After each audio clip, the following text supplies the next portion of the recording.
Hey y'all, I'm back. Woo! You know what time it is. Get into it. Get into it. Yes. Liven it up a bit. I want to see the excitement in your heart. Yes. We're back. If you saw the previous video, did a short little excerpt for the Christmas season. The next short story we're going to be getting into is going to be... Okay. So I'm actually going to have y'all decide in the comments if we are going to read Merry Christmas, Mom and Dad, the Mercy Mayer's Little Critter series, which is a classic of the 90s, just saying. And then we have A Child's Christmas in Wales, which, shout out to my friend Sylvia, because honestly, I've never heard of this book. I had just happened to see it in the store, like I said in a previous video. It's illustrated by one of my favorite artists of all time. One of my favorites, Trina Shart Hyman. She is amazing. If you, and I'm going to get this book, if you've read her adaptation of like Rapunzel or say George and the Dragon or Hansel and Gretel or any of her like children's books, you know who I'm talking about. Her art is incredibly distinctive. It just gives so much life to her characters because they look like how characters or people would look like in real life, but it's definitely an animated illustration. Also, my apologies, I lost my train of thought that fast. Gosh, I really did lose my train of thought that fast. Oh, okay, so fun fact about that illustrator. So Trina Shart Hyman is an award-winning illustrator. She was a grandmother of, if I'm not mistaken, 2 biracial grandchildren. And one thing she realized, and she said this in an interview, that she noticed that there were not a whole lot of fairy tales or stories featuring black children or biracial children. So she specifically went out of her way to go ahead and write and illustrate stories featuring her grandchildren, which I think is so awesome. I don't know, it's just heartwarming to me when you take like your art and make it involve your loved ones. Like, it's a pretty cool thing. That's like, for me, because y'all know I've been talking about this novel since 2018. I wrote it on paper when I was in high school and then typed it all up, which is still a thing. But one thing I realize, and what I always do, is I always ask people permission. Like, hey, can I use your likeness in a story I'm working on? Or, hey, can I use your likeness for this passage I'm working on in my journal? And like, you want to, because art in and of itself as a writer and even as an illustrator is reflective of your personal experience. So people always think that as writers that the stories are always in your head, which is true to a point, but the stories come to you from the people you meet, from the things that happen in your life or things you've seen in your life or experienced. It comes to you, and then you ingest them in a way that, you know, you can illustrate them or adapt them in the best way possible. And of course from your own mental passages of bolts of brilliance and whatnot. Yes. Still a pretty cup. I love this cup. A special person got me this cup for Christmas years ago. Still love this cup. You know who you are. Love you. But now, enough of me jabbering on. We are back. We are back with Peter Pan. And we really don't have that much more to go. Like, Christmas is on Saturday this year. Not this Saturday, but next Saturday. So be on the lookout.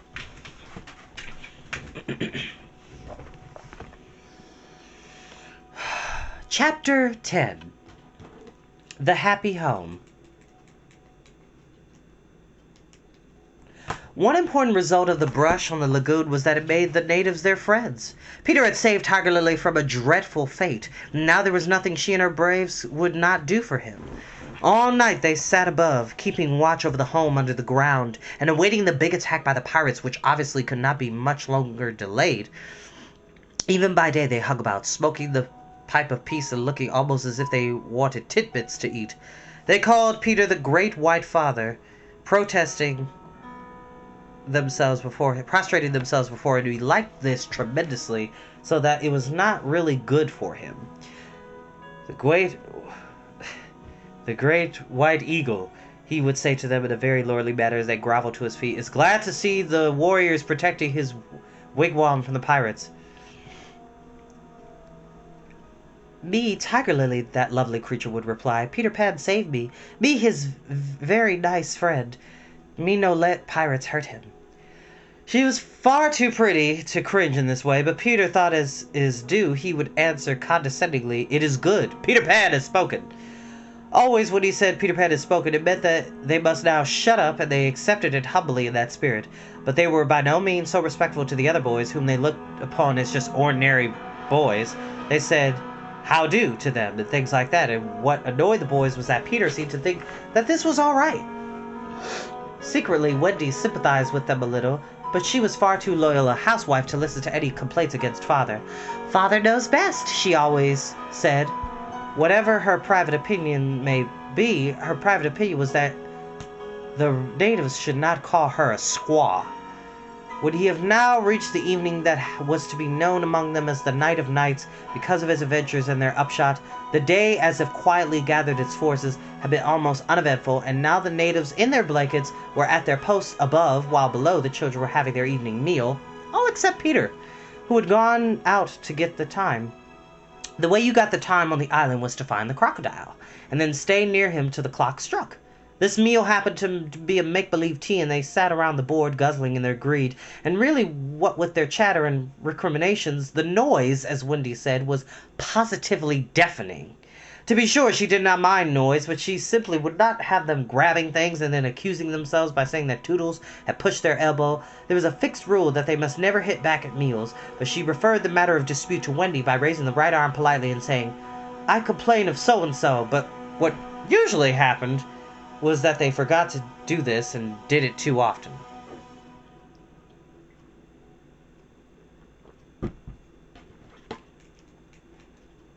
"Silence!" cried Wendy when for the 20th time she had told them that they were not all to speak at once. "Is your calabash empty slightly, darling?" "Not quite empty, Mummy," Slightly said after looking into an imaginary mug. "He hasn't even begun to drink his milk," Nibs interposed. This was telling, and Slightly seized his chance. "I complain of Nibs!" he cried promptly. John, however, had held up his hand first. "Well, John?" "May I sit in Peter's chair, as he is not here?" "Sit in Father's chair, John." Wendy was scandalized. Certainly not. "He is not really our father," John answered. "He didn't even know how a father does till I showed him." This was grumbling. "We complain of John!" cried the twins. Toodles held up his hand. He was so much the humblest of them. Indeed, he was the only humble one, that Wendy was specially gentle with him.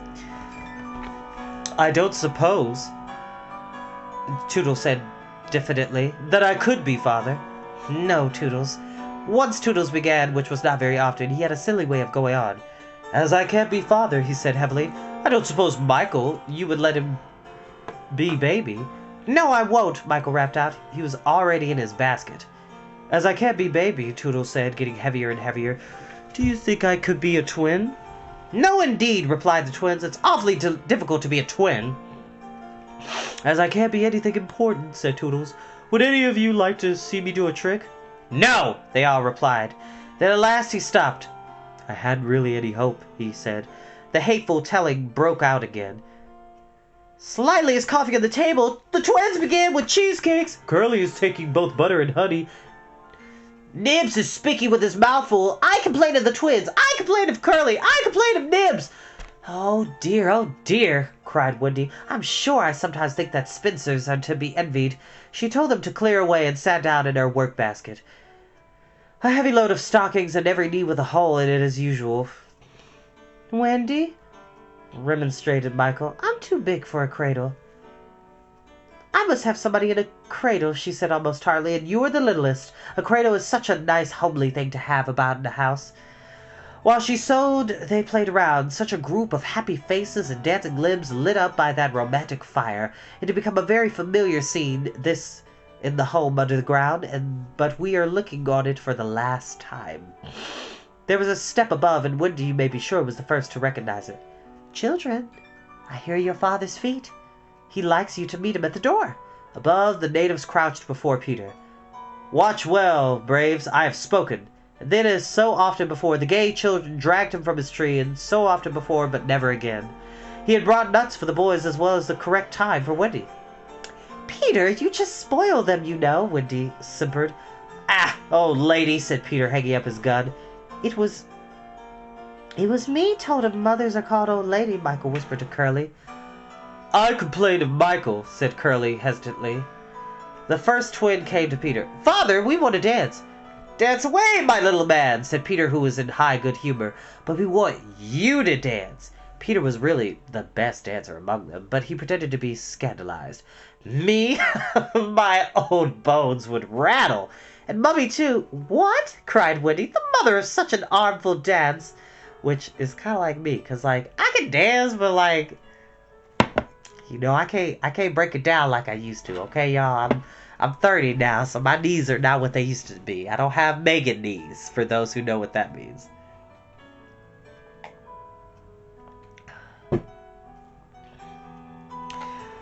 "But on a Saturday night," Slightly insinuated. It was not really Saturday night, at least it may have been, for they had long lost count of the days, but always if they wanted to do anything special, they said this was Saturday night, and then they did it. "Of course it is Saturday night, Peter," Wendy said, relenting. "People of our figure, Wendy. But it is only among our own progeny." "True, true. So they were told they could dance, but they must put on their nighties first." "Ah, old lady," Peter said aside to Wendy, warming himself at the fire, and looking down at her as she sat turning a heel.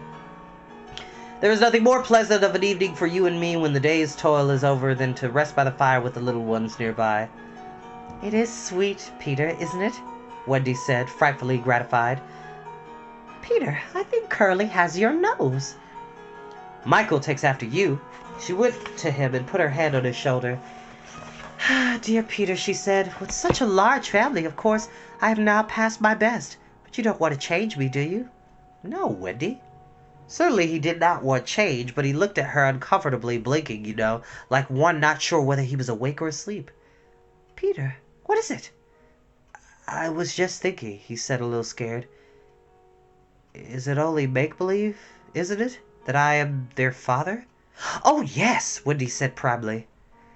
"You see," he continued apologetically, "it would make me seem so old to be their real father." "But they are ours, Peter, yours and mine." "But not really, Wendy," he said anxiously. "Not if you don't wish it," she replied, and she distinctly heard a sigh of relief. "Peter," she asked, trying to speak firmly, "what are your exact feelings for me?"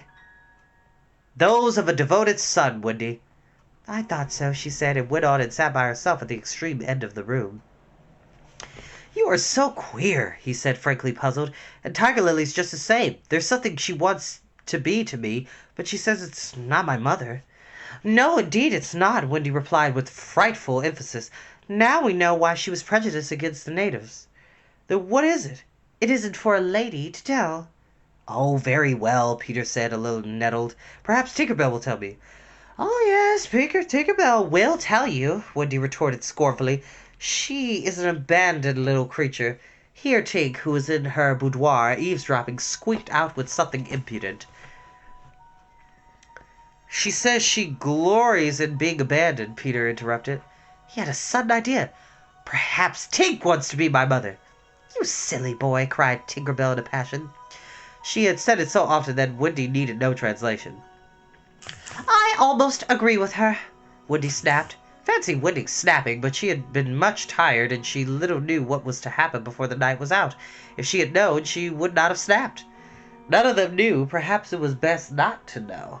Their ignorance gave them one more glad hour, as it was to be their last hour on the island. Let us rejoice that there were 60 glad minutes in it. They sang and danced in their nightgowns. Such a deliciously creepy song it was, in which they pretended to be frightened at their own shadows, little witting that so soon shadows would close in upon them, from whom they would shrink in real fear. So uproariously gay was the dance, and how they buffeted each other on the bed and out of it. It was a pillow fight rather than a dance, and when it was finished, the pillows insisted on one bout more, like partners who know that they may never meet again. The stories they told before there was time for Wendy's good night story. Even Slightly tried to tell a story that night. But the beginning was so fearfully dull that it appalled not only the others, but himself, and he said happily, "Yes, it is a dull beginning, I say. Let us pretend that it is the end." And then at last they all got into bed for Wendy's story, the story they loved best, the story Peter hated. Usually when she began to tell this story, he left the room or put his hands over his ears, and possibly, if he had done either of those things, this time they might all still be on the island. But tonight, he remained on his stool, and we shall see what happened.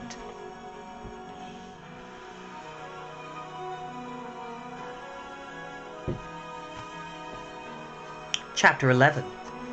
Wendy's Story. "Listen then," said Wendy, settling down to her bed with Michael at her feet and 7 boys in the bed. "There was once a gentleman." I'd rather... I gotta... Pausing for a second. I'm trying to differentiate Toodles, Curly, and Nibs' voice to be more distinctive, so bear with me. So I feel like Curly should be kind of like heavier set, and Nibs should be up here, and then Slightly is much higher pitched, and the twins are just placid average voices, and then Toodles is more passionate. There we go. We got it. We got this. Oh, I think I see a friend of mine. Huh.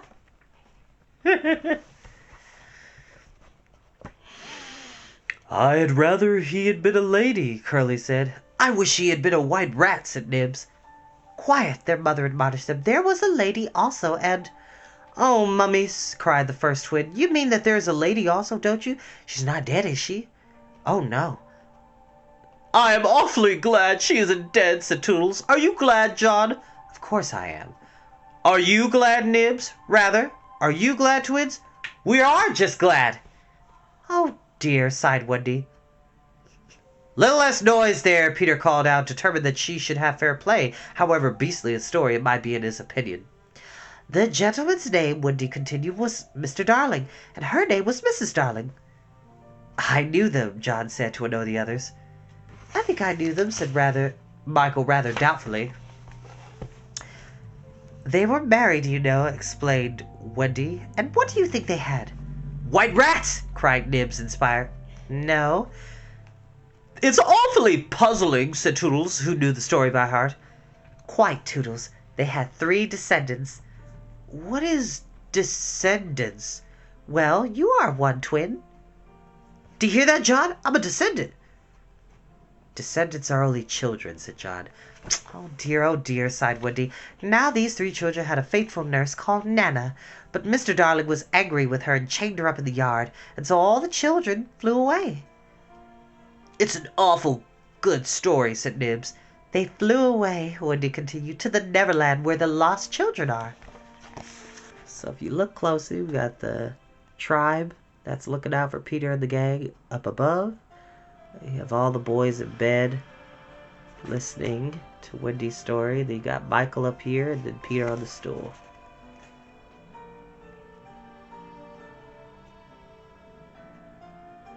I just love these old school illustrations. Like, with the simplest sketching, it can bring so much life to the characters.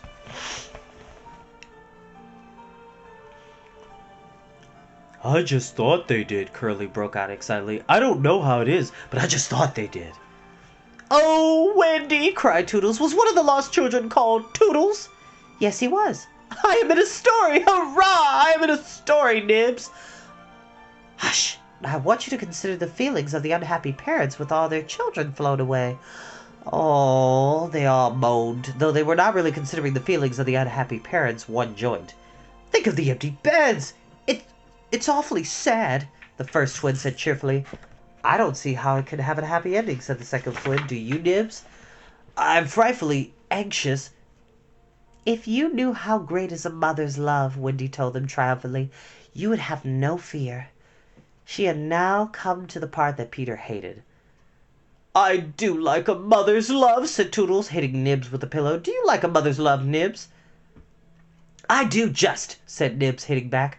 You see, Wendy said complacently, our heroine knew that the mother would always leave the window open for her children to fly back by, so they stayed away for years and had a lovely time.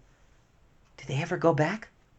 Let us now, said Wendy, bracing herself for her finest effort, take a peek into the future. And they all gave themselves a twist that makes peeps into the future easier. Years have rolled by, and who is this elegant lady of uncertain age alighting at London Station? Oh, Wendy, who is she? Cried Nibs, every bit as excited as if he didn't know. Can it be? Yes. No, it is. It's the fair Wendy. Oh. And who are the two noble portly figures accompanying her, now grown to man's estate? Can they be John and Michael? They are. Oh, see, brother, said Wendy, pointing upwards. There is the window still standing open.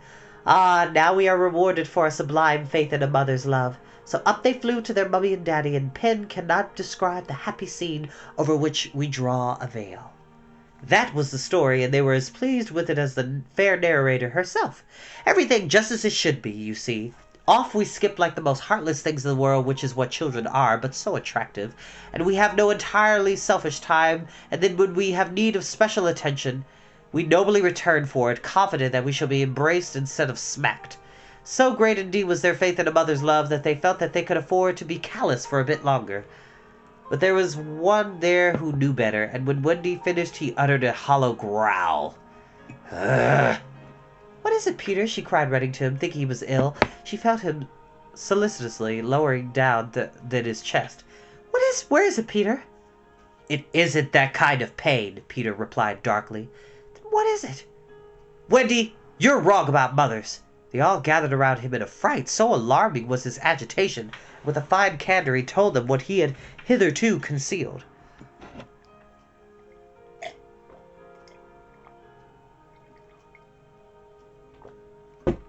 Long ago, he said, I thought like you that my mother would always keep the window open for me, so I stayed away for moons and moons and moons, and then flew back. But the window was barred, for mother had forgotten all about me, and there was another little boy sleeping in my bed.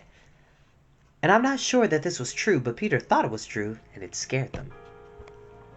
Are you sure mothers are like that? Yes, so this was the truth about mothers. The toads. Still, it is best to be careful, and no one knows so quickly as a child when he should give in. Wendy, let us go home, cried John and Michael together. Yes, she said, clutching them. Not tonight, asked the lost boys, bewildered. They knew in what they called their hearts that one can get on quite well without a mother, and that is only the mothers who think you can't.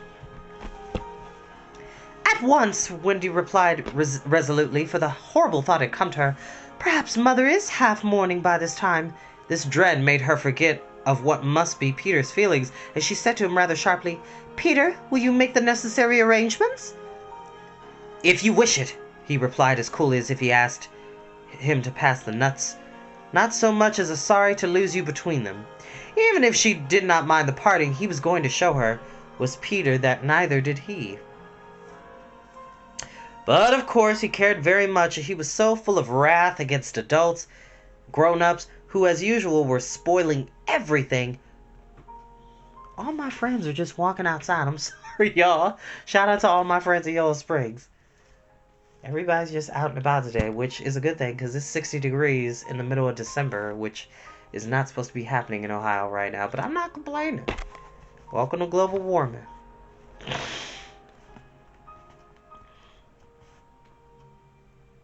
that as soon as he got inside his tree, he breathed intentionally quick, short breaths at the rate of about 5 to a second. He did this because there is a saying in the Neverland that every time you breathe, a grown-up dies, and Peter was killing them off vindictively as fast as possible, which is very mean. Don't do that. Then, having given the necessary instructions to the natives, he returned to the home, where an unworthy scene had been enacted in his absence. Panic-stricken at the thought of losing Wendy, the Lost Boys had advanced upon her threateningly. "It will be worse than before she came," they cried. "We shan't let her go. Let's keep her prisoner. Aye, chain her up!" In her extremity, an instinct told her to which of them to turn. "Toodles," she cried, "I appeal to you." Was it not strange she appealed to Toodles, quite the silliest one? Grandly, however, did Toodles respond. For that one moment he dropped his silliness and spoke with dignity. "I am just Toodles," he said, "and nobody minds me, but the first who does not behave to Wendy like an English gentleman, I will blood him severely." He drew his hanger, and for that instant his sun was at noon. The others held back uneasily. Then Peter returned, for they saw at once that they would not get no support from him. He would keep no girl in the Neverland against her will. "Wendy," he said, strutting up and down, "I've asked the natives to guide you through the wood as flying tires you sow. As flying tires you sow." "Thank you, Peter." "Then," he continued in the short, sharp voice of one accustomed to being obeyed, "Tinker Bell will take you across the sea. Wake her up, Nibs." Nibs had to knock twice before he got to answer, though Tink had really been sitting up in bed listening for some time. "Who are you? How dare you? Go away!" she cried.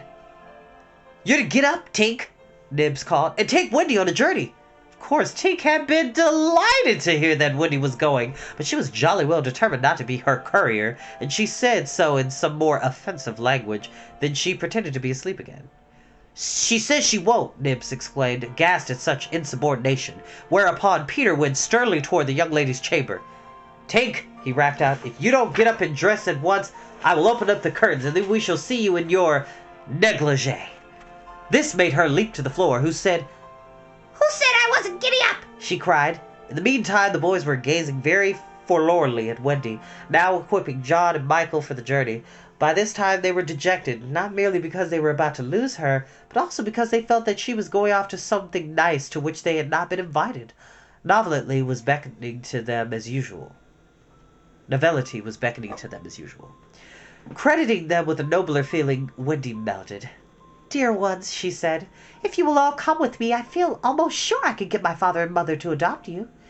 The invitation was meant specifically for Peter, but each of the boys were thinking exclusively for themselves, and at once they jumped with joy.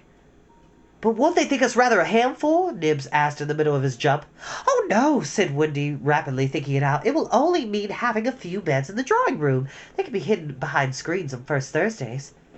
"Peter, can we go?" they all cried imploringly. They took it for granted that if they went, he would go also, but really they scarcely cared. Thus children are ever ready when novelty knocks, to desert their dearest ones. "All right," Peter replied with a bitter smile, and immediately they rushed to get their things. "And now, Peter," Wendy said, thinking she had put everything right, "I'm going to give you your medicine before you go." She loved to give them medicine, and undoubtedly gave them too much. Of course it was only water, but it was out of a bottle, and she always shook the bottle and counted the drops, which gave it a certain medicinal quality. On this occasion, however, she did not give Peter his draught, for just as she had prepared it, she saw a look in his face that made her heart sink. "Get your things, Peter," she cried, shaking. "No," he answered, pretending indifference. "I'm not going with you, Wendy." "Yes, Peter." "No." To show that her departure would leave him unmoved, he skipped up and down the room, playing gaily on his heartless pipes. She had to run about after him, though it was rather undignified. "To find your mother," she coaxed. Now, if Peter had ever quite had a mother, he no longer missed her. He could do very well without one. He had thought them out and remembered only their bad points. "No, no," he told Wendy decisively. "Perhaps she was too old. Maybe she said I was too old, and I just want always to be a little boy and to have fun." "But Peter—" "No!" And so the others had to be told. "Peter isn't coming." Peter not coming, the gaze blankly at him, their sticks over their backs, and on each stick a bundle. Their first thought was that if Peter was not going, he had probably changed his mind about letting them go. But he was far too proud for that. "If you find your mothers," he said darkly, "I hope you will like them." The awful cynicism of this made an uncomfortable impression, and most of them began to look rather doubtful. After all, their faces said, were there not noodles to want to go? "Now then," cried Peter, "no fuss, no blubbering. Goodbye, Wendy." And he held out his hand cheerily, quite as if they must really go now, for he had something important to do. She had to shake his hand, and as there was no indication that he would prefer a thimble. "You remember about changing your flannels, Peter?" she said, lingering over him. She was always so particular about their flannels. "Yes." "You will take your medicine?" "Yes." That seemed to be everything. And in an awkward pause followed. Peter, however, was not the kind that breaks down before people. "Are you ready, Tinkerbell?" he called. Aye, aye. "Then lead the way." Tink darted up the nearest tree, but no one followed her, for in that moment that the pirates made their dreadful attack upon the natives, above, where all had been so still, the air was rent with shrieks and clash of steel. Below there was dead silence. Mouths opened and remained open. Wendy fell on her knees, but her arms were extended toward Peter. All arms were extended to him as if suddenly blown in his direction, and they were beseeching him mutely not to desert them. As for Peter, he seized his sword, the same he thought he had slain Barbecue with, and the lust of battle was in his eye. And that is where we will end for tonight. Which next time we're on chapter 12, we have 5 chapters left, y'all. We will be back tomorrow night after I get done with working out. Also, for those who follow me on the Instagram, we are going to be reading this never-ending story after I get back from working out.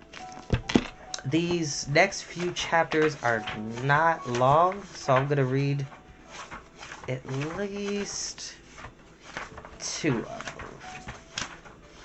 Actually, yeah, that'll be fine. Reading is so awesome, y'all. If you don't know that, you're missing out. Lyric, Nikosi, and Janae, thank you so much for watching, y'all. I really appreciate you. As always, y'all, you can share this with your friends on their pages if you think somebody would be interested in seeing a highly animated individual read awesome stories. Thank you all so much. I'll see you next time. Peace, love, and hair grease, y'all.